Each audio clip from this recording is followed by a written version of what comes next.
Our guest today is David Musyj, the President and CEO of Windsor Regional Hospital. David, thanks for joining us today.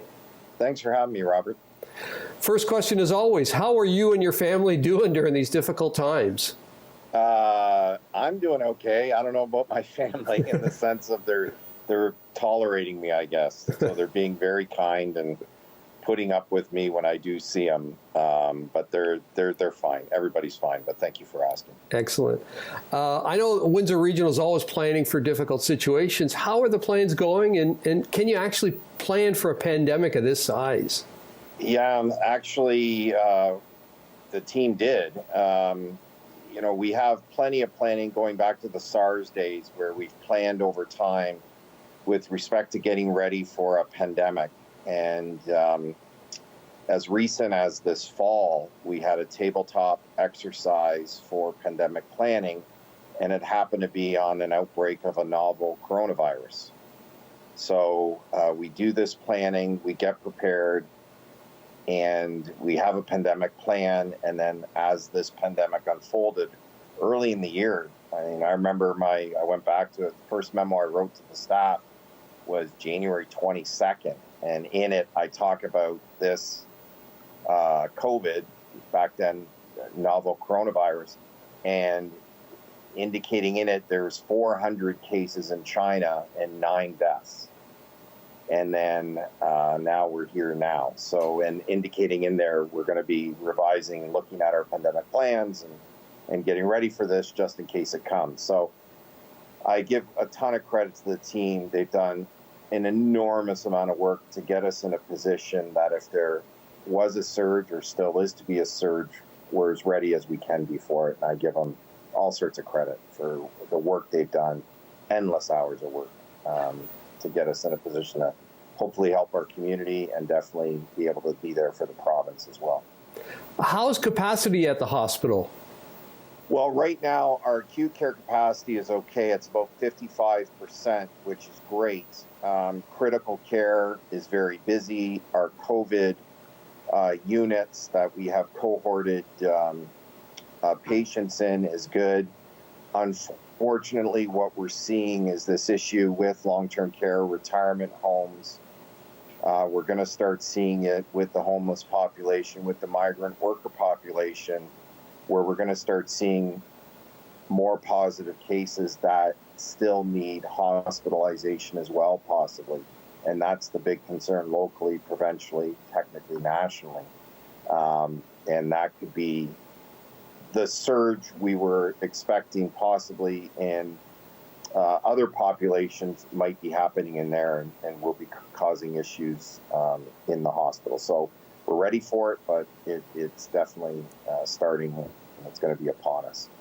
How are your levels of personal protection equipment right now? Pretty good. Again, I give a ton of credit to the team. Is ever since SARS, we've always kept a healthy pandemic supply stock that we rotate and we move through so it doesn't expire. And so coming into this, we had a good solid level. We have a really great procurement team, and we've done a ton of work replenishing it. I can tell you, what you read, what you hear about it. I'm not a drug dealer, but it feels like dealing drugs in procuring pandemic supplies in PPE. There's stories, there's books to be written just about that part of this that will make my hair curl. So it's fascinating. But again, we're in generally a good spot. It would have been a heck of a lot worse, clearly, if we had a major surge. That's not to say it's not coming. We literally have stock that is coming over from China as long as they can fill the planes up, because recently they weren't able to put product on planes because Shanghai airport is so busy.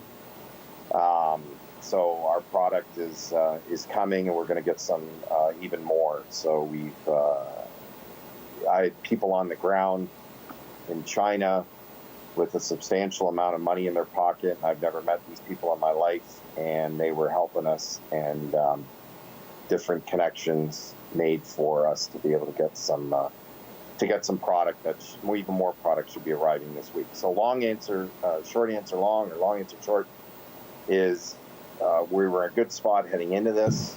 We've been able to replenish it on the way, and we have an opportunity over the next couple of weeks to get a substantial amount of those N95 masks that are so important in. So that's kind of where we're at. Okay. I know you talked about the great work that your staff has done. How was the morale of the staff at the hospital?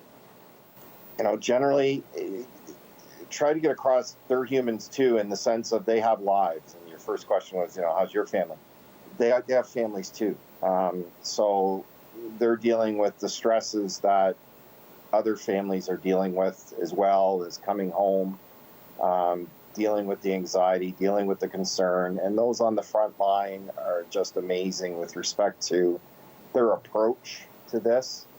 Talking to the frontline staff who are taking care of COVID positive patients, be it here at Meadowrolette or at St. Clair. It's just a really refreshing, positive attitude that they are heroes. And I can't use a different word. Everyone uses that, but they really are. They're amazing. So